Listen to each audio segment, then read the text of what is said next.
All right, you guys just got done watching the All-Star game, and I think it's safe to say that the All-Star game is back. It really is. It didn't feel like we were gonna be able to say that after watching All-Star Saturday with the dunk contest, which was not very impressive. But All-Star Sunday with the actual All-Star game was.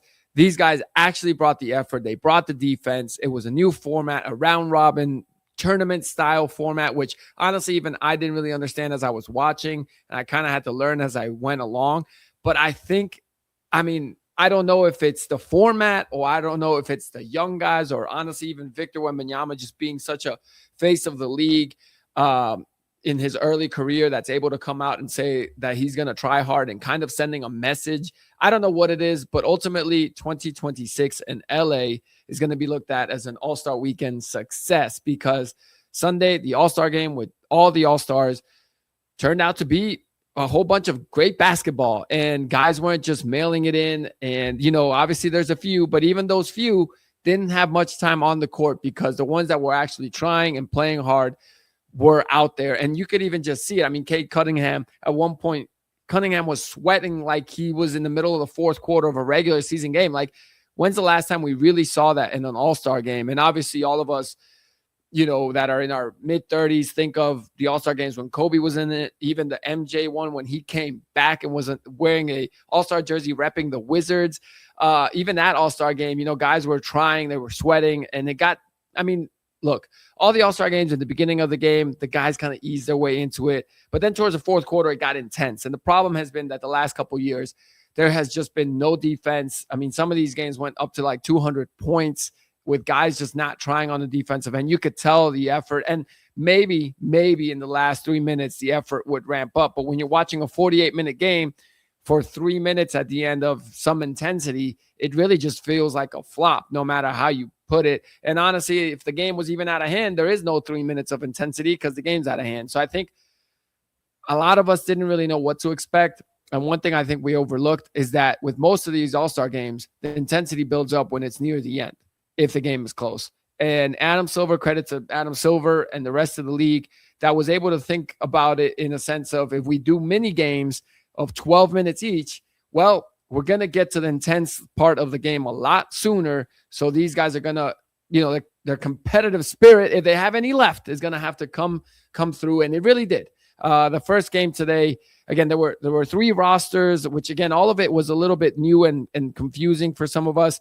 You had the USA Stars, you had the USA Stripes, and then you had the Team World, which, had guys like Luka Doncic and Nikola Jokic that didn't really play much. And honestly, I think it's because you could tell that they weren't the guys that are going to be trying that hard. And in a team with Victor Wembanyama, who you could tell is like diving on the floor, he's trying as hard as he can go.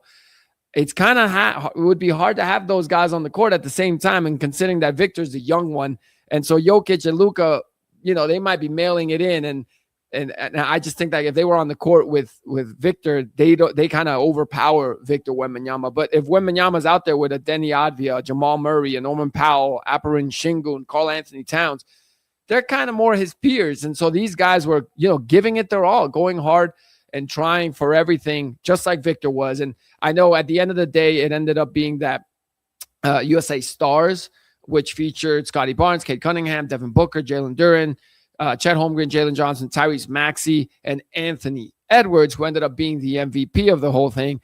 That team, really, you could tell it was just the young legs, the energy. Those guys were really trying. And it's funny because Anthony Edwards seems to be one of these guys that has kind of said, like, nah, I'm not really going to try hard.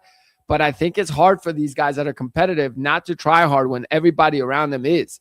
And if you're one of those guys that isn't, you're going to stick out like a sore thumb in front of all your peers and all the fans that are watching. And I think it just really made Anthony Edwards up his game and try. And he's, arguably one of the most, if not the most talented player in the NBA. So he wins MVP. He takes home that hardware, and USA Stars ends up winning the tournament. The first game was USA Stars against, let me go back here, against Team World. And that was a great game. It came down to the end. Again, Luka and Jokic played in the beginning, and then really after that, it was the other guys that kind of took over with Team World. Jamal Murray got going. Pascal Siakam played solid. Norman Powell was there. But Victor and Karl Anthony Towns were the two main guys for that team that were, you could say, trying hard. But again, it's just Victor's on another level here, okay, with the All-Star game. And again, Anthony Edwards deserves MVP, and I'm glad he got it for the winning team. But realistically, Victor Wembanyama is the MVP of All-Star Weekend because he has made it a point numerous times to say how he is going to try hard, how he's going to be competitive.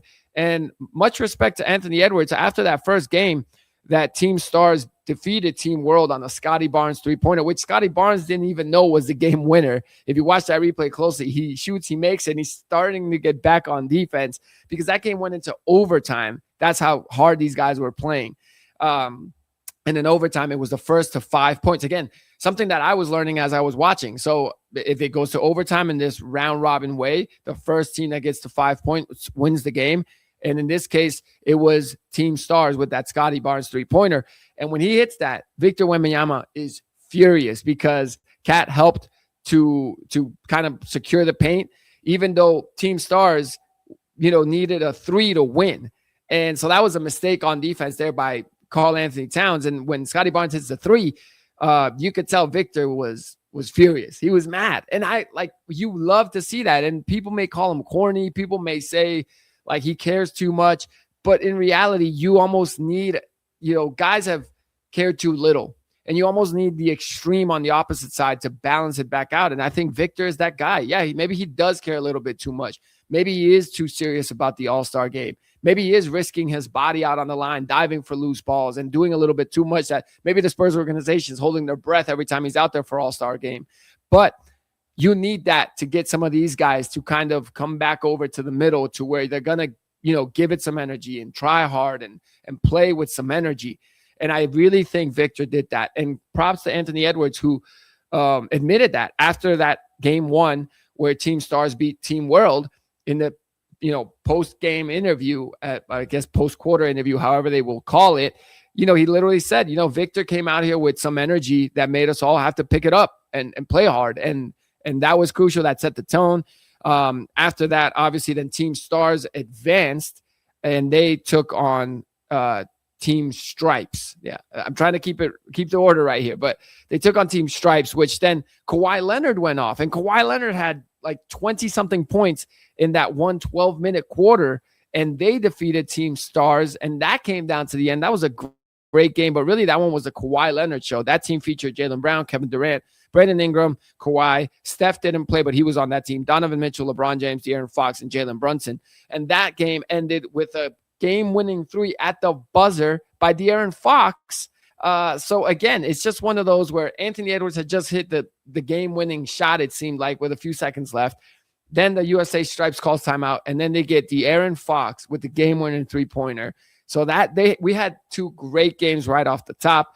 Then that meant USA Stripes had to take on Team World. And this is the part where it kind of confused me. I didn't know what was going to. So I was like, if Team World wins this, now every team has won one game. What happens? And there's a whole bunch of tiebreakers, which that's my only, if there is a knock, that's the only knock that we need to kind of clean up the tie-breaking situation if we're going to keep this format to at least know, what is it that is going to, again, if Team World would have won that game and each team would have won one game, what is the tiebreaker? Who then advances in the championship game? Ended up being that USA Stripes won that game. So now they had 2 wins, and now they were taking on Team Stars, who had taken that game off because they lost. Again, it was a bit confusing at that point, but ultimately it's about the product on the court. And then the fourth game and final game, the championship game, I don't know if it was just that USA Stripes was tired. And again, some of these guys, again, it's still an all-star game. So LeBron wasn't in there down the stretch. Kawhi was, but, KD wasn't down there down the stretch. And USA Stars took an early lead in that championship game and never let up. That game was a blowout the whole time. So that one actually felt more like the old all-star games where there wasn't much effort and little defense. But again, I don't know if that's just because, the minutes restriction or however those guys do it kind of came down to the end. So, look, overall, it was a huge success. That fourth and final quarter / game, the championship game that USA Stars defeated USA Stripes in. Look, the end result was 47-21. It was a blowout. That one was definitely the least competitive game. I guess if the other ones ended up being like that, then you could call this a disaster again. But they didn't. They didn't. Again, the first game, the final was 37-35. The second game, 42-40. The third game with stripes against World. I mean, Kawhi was still on fire. I think this is the game where I can't keep him straight, but I think this is actually the game where he went off and he hit the three pretty much almost at the buzzer. And USA Stripes got that win 48-45. So these are great mini games. And this is what the fans want. We just want to see good basketball. We want to see these guys try out there and give us a show and maybe not be as worried about potentially getting injured, which, again, is real life. I understand it. It's an all-star game.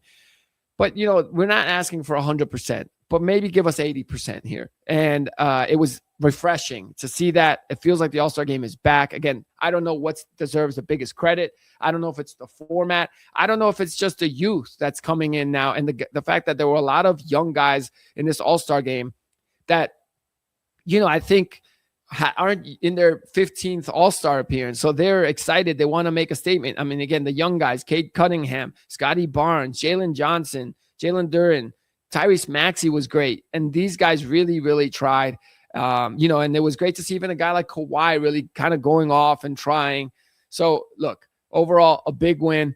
Saturday with the dunk contest, I really don't know what we do with that, but I will say this. It seems like once one guy, a big guy, a known star in the league, like Victor Wembanyama said, all right, let's go. Like, we're putting in effort for this.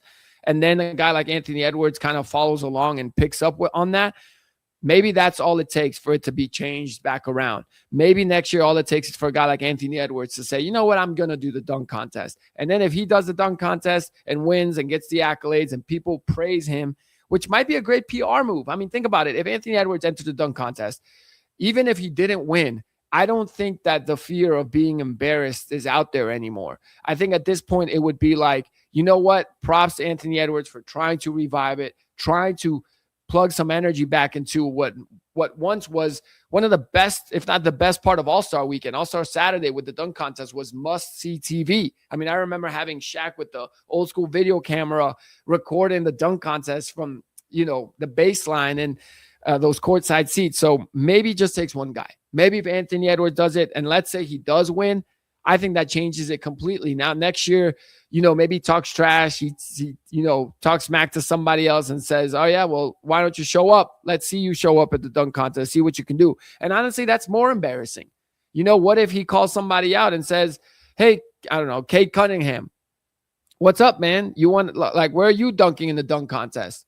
And maybe then if he doesn't show up, now all the TV and talking heads are going to say, well, he backed out from the challenge, and maybe that's more embarrassing than actually being a part of it. So again, I do think this was a huge step in the right direction, a huge win for the NBA. And honestly, I am honored that I got to be a part of it this year. We were there for the Rising Stars game, and it was super awesome to be there.